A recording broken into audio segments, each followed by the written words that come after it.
Badan Pusat Statistik mencatat indeks harga konsumen pada bulan Agustus 2022 tercatat mengalami deflasi sebesar 0,21%. Deflasi yang terjadi disebabkan oleh mulai turunnya harga sejumlah komoditas pangan di masyarakat. Badan Pusat Statistik mencatat pada bulan Agustus terjadi deflasi atau penurunan jumlah harga komponen indeks harga konsumen sebesar 0,21%. Kepala BPS Margo Yuwono menjelaskan berdasarkan komponennya, deflasi disebabkan komponen harga bergejolak yang memberikan andil deflasi sebesar 0,51%. Hal tersebut terjadi karena turunnya harga komoditas pangan seperti bawang merah, cabai merah, dan cabai rawit. Namun inflasi tetap terjadi pada komoditas pangan lainnya yaitu beras dan telur ayam ras. Jika dilihat dari komponen lainnya maka terdapat inflasi pada bulan Agustus yang disumbang oleh komponen inti yang mengalami inflasi 0,24% akibat kenaikan uang kuliah, uang sekolah SD, dan tarif kontrak rumah. Sementara komponen administrative price juga menyumbang inflasi 0,06% karena kenaikan harga BBM non-subsidi dan listrik. Untuk itu BPS meminta semua pihak juga mewaspadai tren kenaikan inflasi inti yang mulai merangkak naik. Pemantauan BPS di 90 kota pada Agustus 2022 terjadi deflasi sebesar 0,21% atau terjadi penurunan indeks harga konsumen atau IHK dari 111,80 pada Juli 2020 menjadi 111,57 pada Agustus 2022. Secara tahunan inflasi Agustus tercatat sebesar 4,69%, di mana komponen inti yang terdiri dari 700 komoditas menunjukkan tren kenaikan. Sedangkan inflasi administrative price juga mengalami tren kenaikan yang disumbang oleh dampak kenaikan tarif listrik. Dari Jakarta, Raharjo Patmo, IDX. Ya, dan untuk membahas tema menarik kita hari ini, Agustus deflasi, inflasi tahunan tetap tinggi. Sudah tersambung melalui Zoom dengan Bapak Eko Listianto, Wakil Direktur Indef. Ya, selamat pagi Pak Eko, terima kasih sudah bergabung bersama kami pagi hari ini. Ya, selamat pagi Mas Fajar. Ya, semoga sehat selalu ya Pak Eko ya. Ya, alhamdulillah sehat. Siap, Pak Eko terkait dengan tema kita hari ini, deflasi yang kemarin sudah dirilis oleh BPS di Agustus 0,21%. Data ini apakah bisa kita katakan menjadi angin segar bagi ekonomi nasional yang sebelumnya terus-menerus mencatatkan inflasi? Iya, secara umum ya kalau karena biasanya inflasi terus kemudian terjadi deflasi ya ini sebetulnya ada bisa dikatakan ya angin segar ya bisa dikatakan demikian. Walaupun memang ini sifatnya juga masih sementara saya rasa ya karena baru sekali ini ya kita deflasi untuk tahun ini begitu dan sebetulnya memang ya Agustus kadang September itu ya memang bulan-bulan yang biasanya memang inflasinya cenderung rendah begitu Mas Fajar ya. Jadi kalau kemarin itu ada deflasi sih sebetulnya hal yang wajar dan sebelumnya juga memang kenaikan harganya cukup lumayan bisa dikatakan tinggi ya terutama untuk volatile food ya atau barang-barang yang bergejolak ini sudah cukup tinggi dan kemudian ada penurunan di harga internasional sebetulnya untuk beberapa komoditas yang jadi bahan baku di makanan ya sehingga kemudian terjadi deflasi begitu. Oke, penurunan harga komoditas terutama tadi pangan yang terjadi dan akhirnya menjadi salah satu motor dari deflasi kemarin hanya akan sesaat saja atau ini diperkirakan berlangsung dalam waktu yang lama, Pak Eko? Kalau perkiraan saya sih mungkin ya ini relatif hanya sementara ya, mungkin September ya, ini asumsinya tanpa ada kenaikan BBM kira-kira begitu. Karena apa? Karena biasanya kita di November dan Desember khusus untuk Indonesia itu kan karena tingkat konsumsinya tinggi ya biasanya juga relatif meningkat begitu inflasinya. Nah ada momen juga ya Natal dan libur akhir tahun ya di mana saya rasa sih kecenderungannya juga orang akan merayakan ya dua momen tersebut, apalagi kan ini pandeminya juga sudah semakin melandai ya, bahkan mungkin sudah relatif sudah terbiasa ya kita dengan seperti sebelum COVID aja sekarang ini gitu. Jadi pasti ada konsumsi yang akan meningkat juga ya di terutama November dan Desember sih gitu, sehingga bisa dikatakan ya ini mungkin sangat temporer ya deflasi ini terjadi begitu. Oke, temporer begitu ya, karena nanti akan ada periode-periode konsumsi diperkirakan kembali akan meningkat. Tapi jika kita lihat data deflasi kemarin begitu di Agustus 0,21%, apakah jika memang ini bisa kita katakan dalam tanda kutip keberhasilan pemerintahkah dalam mengatasi lonjakan inflasi yang memang kita tahu terjadi di berbagai negara termasuk Indonesia? Eh, Kalau dilihat dari perkembangannya ya sebetulnya faktor non pemerintahnya menurut saya sih masih lebih besar ya. Karena Hmm, begini, kalau dilihat seperti disampaikan BPS juga ya, triggernya itu adalah misalkan ini kan yang terjadi penurunan di harga pangan ya, terutama karena bahan-bahan pangannya ya itu sudah mulai turun harganya. Misalkan gula ya itu sudah mulai turun, terus kemudian gandum ya walaupun belum seperti pada periode sebelum perang Rusia Ukraina, tapi trennya juga sudah turun ya, termasuk kedelai juga turun. Terus kemudian CPO juga turun. Artinya kan ini bahan-bahan yang ya sangat umum ya digunakan dalam proses produksi makanan dan minuman begitu. Sehingga ketika harganya sudah cenderung agak sedikit landai ya, biji-bijian dan juga gula tadi, kemudian ini ya tertransmisi kepada harga ini juga ya, harga jual dari produk tersebut begitu. Saya rasa sih karena faktor itu ya, ya pemerintah tentu melakukan sesuatu ya, beberapa aspek seperti pada kenaikan harga minyak goreng sebelumnya ya, itu juga ada beberapa upaya untuk mengendalikan dan sekarang sudah relatif landai. Terus kemudian beberapa lagi ya terkait dengan penguatan ya di dalam tim pengendali inflasi begitu ya, itu juga dilakukan ya. Itu hal-hal yang mungkin juga berkontribusi, tapi memang dominasi dari market yang memang sudah cenderung agak sedikit melandai itulah yang menjadi pemicu utama ya deflasi di Agustus ini saya rasa. oke, pemicu utama dari deflasi tadi, faktor non pemerintah ternyata masih cukup dominan begitu ya dari yang Anda lihat. Tapi deflasi yang terjadi kemarin per Agustus 2022 ini sebetulnya agak agak keluar dari tren atau tidak sih Pak Eko, mengingat tadi tren lonjakan inflasi ternyata masih masih cenderung terjadi selain di Indonesia terutama. Oke, di kita itu proses kayak semacam deflasi ini memang biasanya musiman ya. Hmm, Kalau kita bandingkan dengan Agustus tahun lalu, ya Agustus tahun lalu itu juga sangat rendah inflasinya ya, hanya hmm.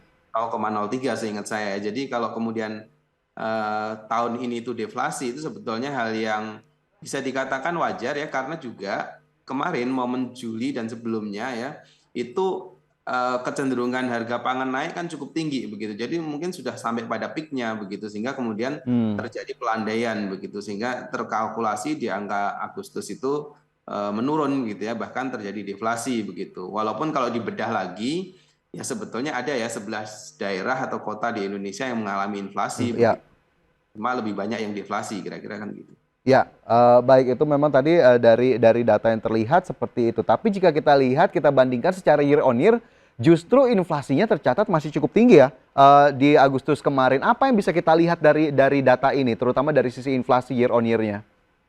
Baik ya, inflasi year on year-nya masih 4,69, saya Ya, rasa di atas target ya yang kita tetapkan begitu, yang pemerintah tetapkan. Ya ini menggambarkan sebetulnya ya kenaikan inflasi ini juga secara umum karena kumulatif ya year on year ini didorong juga oleh ini ya faktor penguatan dari pemulihan ekonomi sebetulnya ya. Kalau dibandingkan dengan tahun lalu inflasinya juga cenderung meningkat ya, biasanya ekonomi semakin pulih ya inflasinya juga relatif akan meningkat begitu karena ada demand ya, ada permintaan yang meningkat tadi begitu Mas Fajar ya. Jadi situasinya begitu ya. Jadi memang ini juga menggambarkan sebetulnya optimisme sih sebetulnya, walaupun memang inflasinya masih bisa dikatakan moderat lah ya sebetulnya 4,69 itu. oke, masih masih cenderung moderat, tapi memang kita lihat masih belum terlalu jauh dari level di bulan sebelumnya 4,94%. Tapi jika kita bergeser lagi ke inflasi inti, Pak Eko, tadi inflasi year on year masih tinggi, inflasi intinya juga tidak kalah cepatnya begitu ya berlangsungnya, bahkan pada Agustus kemarin ini 3,04%. Inflasi inti ini bisa menjadi indikator utama bahwa sudah harus semakin diwaspadai atau tidak, karena pemerintah Bank Indonesia seringkali menyebut inflasi intilah yang diperhatikan. Benar ya. Jadi inflasi inti ini memang bisa dikatakan cukup persisten kalau istilahnya itu ya. Jadi tidak mudah goyah sebetulnya, dan kalau trennya masih meningkat, itu artinya sebetulnya ya tekanan di pendapatan sebetulnya masih ada ya.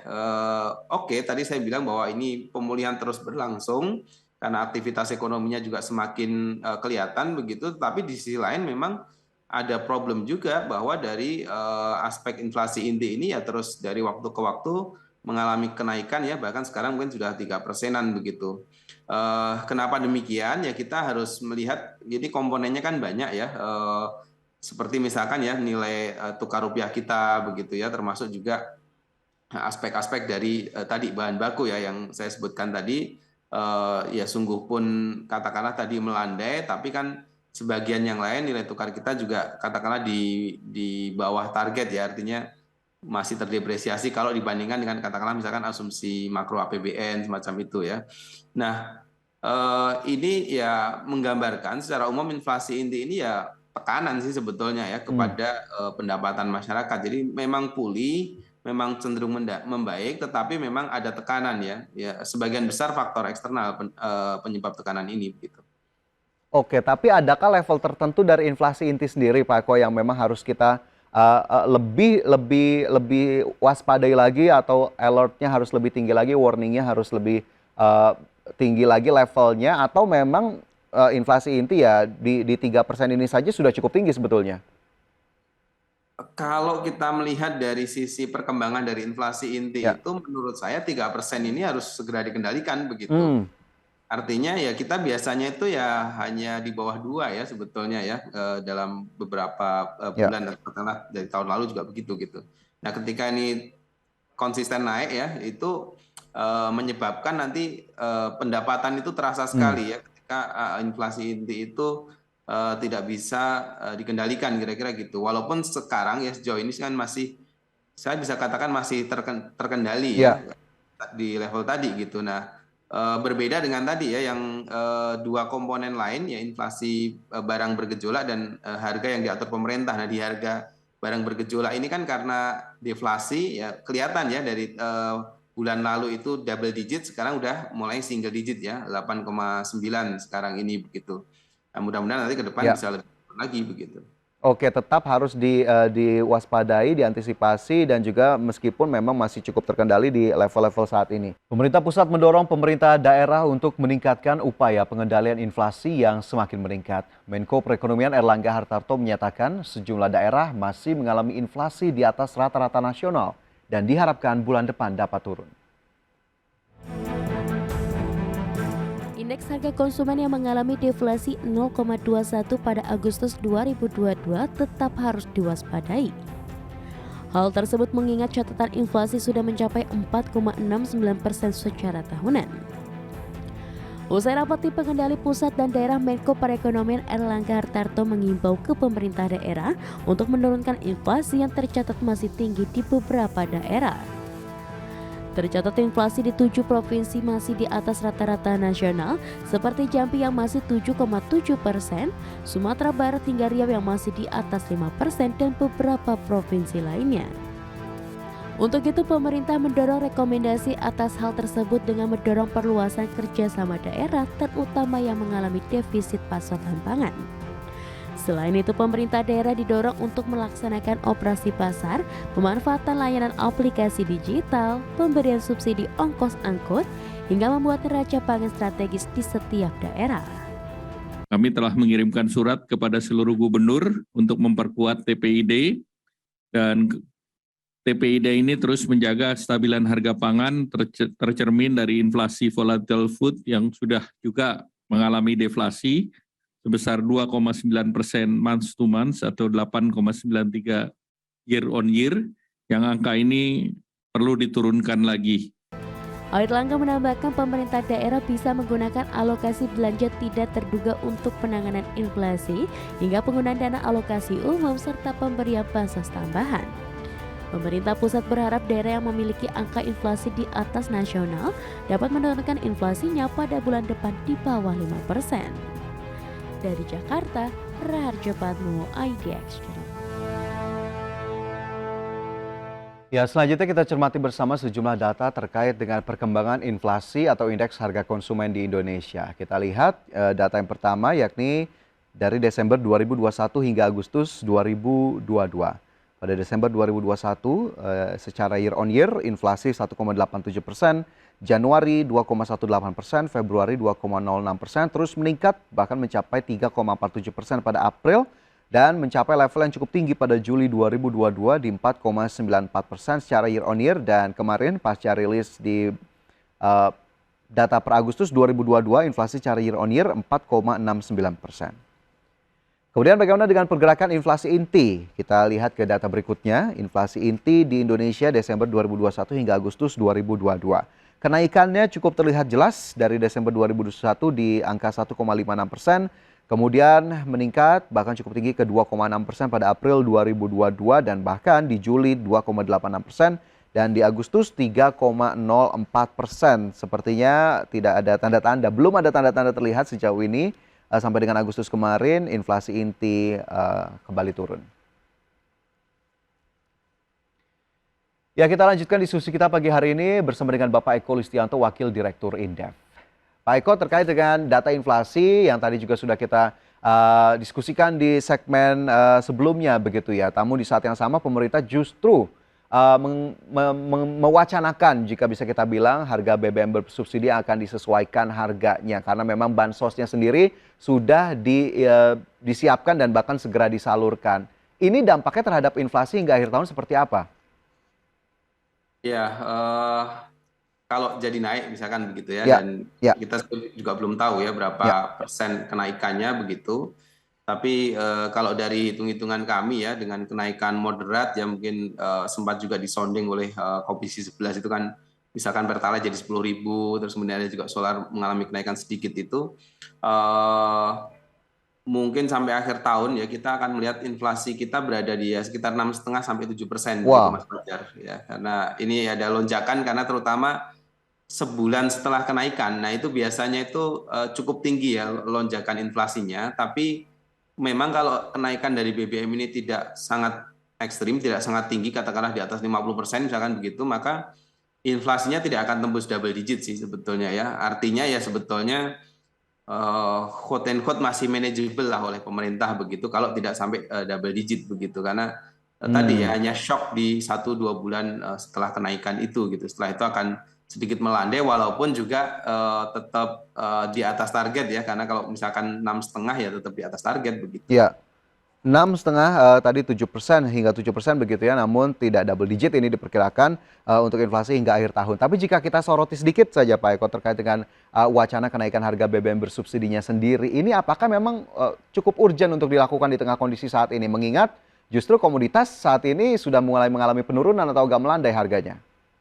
Baik ya, komoditas sudah mulai melandai, harga minyak pun sebetulnya tidak setinggi waktu konflik Rusia Ukraina masih panas-panasnya itu ya, tetapi masih tetap tinggi begitu ya, di angka ya antara 90 sampai 100-an US dollar per barel harga minyak ini begitu.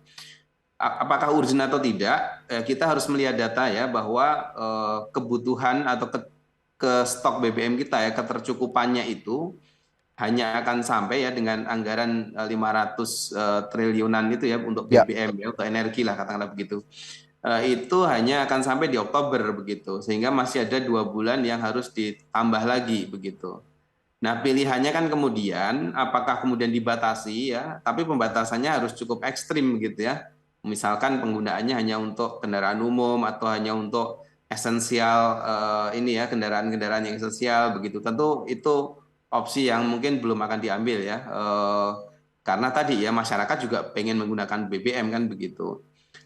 Terus yang kedua ya harus ada upaya begitu, bagaimana kemudian menjaga supaya memastikan ya ketersediaannya ini akan sampai setidaknya sampai Desember kan, karena anggaran APBN itu disetting sampai bulan Desember 2022 begitu.